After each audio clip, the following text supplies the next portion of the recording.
things that you could acceptably call exotic. Rainbow lorikeets. Ooh. Mangosteens. Ah. Lily pads so big that babies can rest on them. Ooh. Oh. What shouldn't be called exotic? People.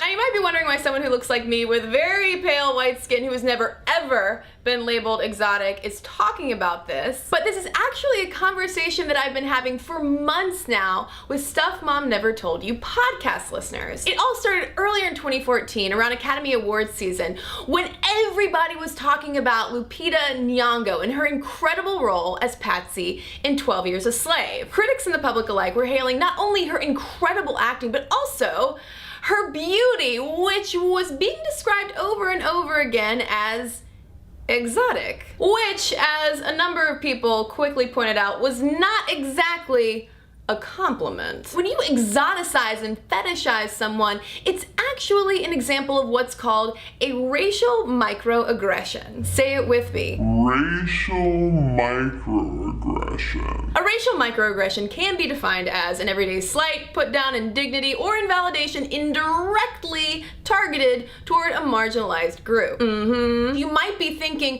but I mean it as a compliment. My intentions are good. Your intentions sort of don't matter. Cheska Lee has an entire video on that you should totally watch if you don't really know what I'm talking about. A lot of times, the message that it communicates to the recipient is, hey, I think you're super hot and desirable because you don't really look like what your ethnicity would lead me to believe you should look like. Nope. But don't just take it from a pale white lady like me. No. Take it from all of the Stuff Mom Never Told You podcast listeners who wrote to us sharing exactly what it is like to be called exotic. Listener Taj, who is half Sri Lankan, half Caucasian, wrote to say, I'm in the entertainment industry and when I first got an agent, they were so excited to find out I was mixed. They told me because people can't really identify what I am, I'm considered safe.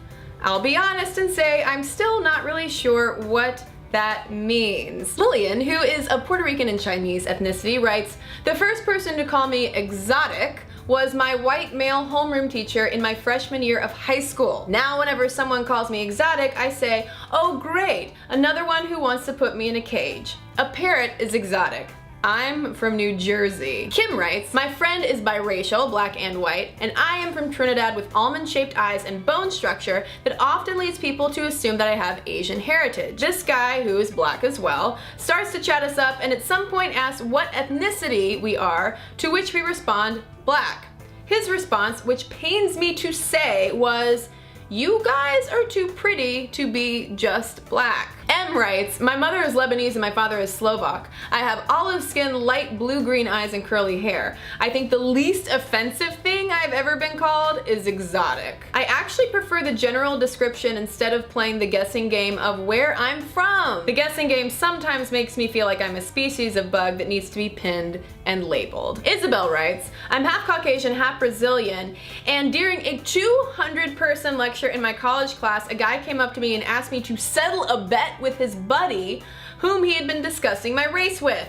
Apparently, they had been guessing and wanted to know my racial background because I looked a little racially ambiguous. Needless to say, I did not settle their bet. Alexis, who is of Spanish and Cuban descent, wrote about how once people discover that she's Hispanic, something changes. The whole world suddenly shifts and I'm a new person, she writes. When I'm white to people, they use certain adjectives, but when they find out that I'm Hispanic, oh, you're so sassy, Alex. Oh wow, there goes that Latina spice. It's beyond irritating. Lena writes about the sometimes challenges of dating as an Asian woman, saying, in some areas it's better, I would assume, but I've had a number of disappointments with guys I thought were cute, until that I love Asians comes out. Jasmine writes, I'm a biracial female with a lighter skin tone, and I've been classified as exotic not only because of the color of my skin, but also because of my name. When you combine the two, you have an exotic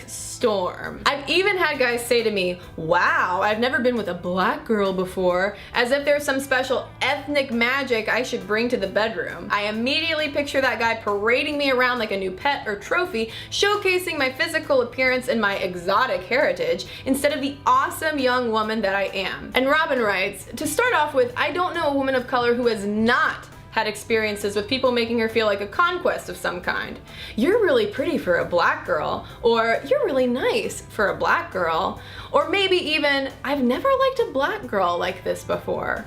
Compliments, right? I could go on and on because I wasn't kidding when I said that we got an overwhelming response from women about that episode because it hit such a personal nerve with them. Suffice to say, the next time you want to call someone an exotic beauty, just don't.